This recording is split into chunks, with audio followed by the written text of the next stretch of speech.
દરેક નીતિની સામે કાયદાની રીતે ઊભો રહેતો SSK ન્યૂઝ ચેનલ। સુરતના અમરોલી છાપરા ભાટા ખાતે રહેતી મહિલાનું રહસ્યમય મોત હત્યામાં પલટાયું છે તો પોલીસની પૂછપરછમાં પતિ ભાંગી પડ્યો હતો અને ઝપાઝપી તથા ગળું દબાવ્યા બાદ બોથડ પદાર્થથી મોતને ઘાટ ઉતારી હોવાની કબૂલાત કરી હતી।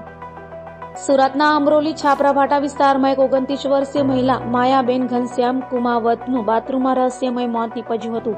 પતિ દ્વારા જ તેણીની હત્યા કરવામાં આવી હોવાની પિયર પક્ષે આશંકા વ્યક્ત કરી હતી, જેના પગલે અમરોલી પોલીસ દ્વારા પેનલ પોસ્ટમોર્ટમ કરાવ્યું હતું। દરમિયાન પોલીસે પતિ ઘનશ્યામ કુમાવતની ઉલટ પૂછપરછ કરતા તે ભાંગી પડ્યો હતો અને પત્નીની હત્યા કર્યાની કબૂલાત કરી હતી,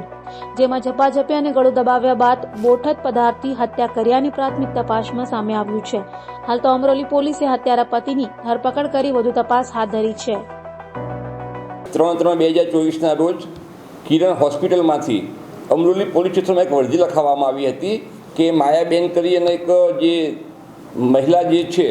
તે એમના પોતાના ઘરમાં બાથરૂમમાં પડી જતાં એમને ઈજા થતાં એ મરણ ગયેલ છે અને એમના પતિ જે ઘનશ્યામભાઈ જે છે એ એમની ડેડ બોડી અત્રે લાવેલ છે,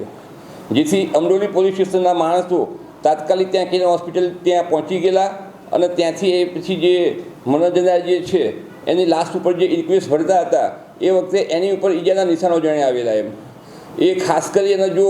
બાથરૂમમાં પડવાથી જો ઈજા થાય તો આવી ઈજા ના થાય એમ એટલે શરૂઆતથી પોલીસને આ બાબતે શક એમ તો હતો જ એમ। દરમિયાનમાં ગઈકાલે સવારમાં આ કામે જે મરણ જનાર જે છે એના ફાધર મોતીલાલ છે એ ગઈકાલે ત્યાં પીએમ રૂમ પર આવેલા અને એમને પણ એમની દીકરીને જોઈ અને એમને પણ પોલીસને શક એમ બતાવેલો અને એમનું પણ કહેવું હતું કે આ જે મારી દીકરી માયા જે છે એ સાહેબ 1 તારીખે જ આ મારા જે જમાઈ જે છે એ સુરત લઈ ગયા છે અને એ બંને વચ્ચે ડિસ્પ્યુટ હતા એમ। આજે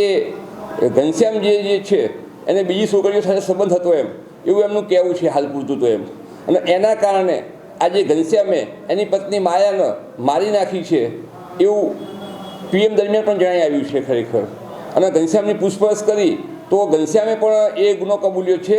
કે મેં સવારમાં જે મારા પત્ની જે છે એનું જે ગળું જે છે એ હાથથી દબાવી અને એનું જે માથું જે છે એ દિવાલ સાથે અથડાવેલું હતું એમ, અને એ પછી એની દુકાને જતો રહેલો એમ। અને પછી એને સ્ટોરી એવી બનાવી હતી એમ કે હું જ્યારે દુકાને ગયો અને મારો જે દીકરો જે છે લવીશ એને મારા દવાખાને લઈ જવો હતો એટલે હું ઘેર આવ્યો અને ઘેર આવીને મેં જોયું તો મારા પત્ની બાથરૂમમાં પડી ગયેલા હતા અને માથામાં લોહી આવેલું હતું, એટલે મેં આજુબાજુમાં લોકોને જાણ કરી એટલે લોકો બધા આવી ગયા અને દવાખાને લઈ ગયા એમ। હાલમાં આ કામે જે ઘનશ્યામ જે છે એને ડિટેન કરવામાં આવેલો છે અને એની સઘન પૂછપરછ ચાલુ રહી છે। દરેક નીતિની સામે કાયદાની રીતે ઊભો રહેતો SSK ન્યૂઝ ચેનલ।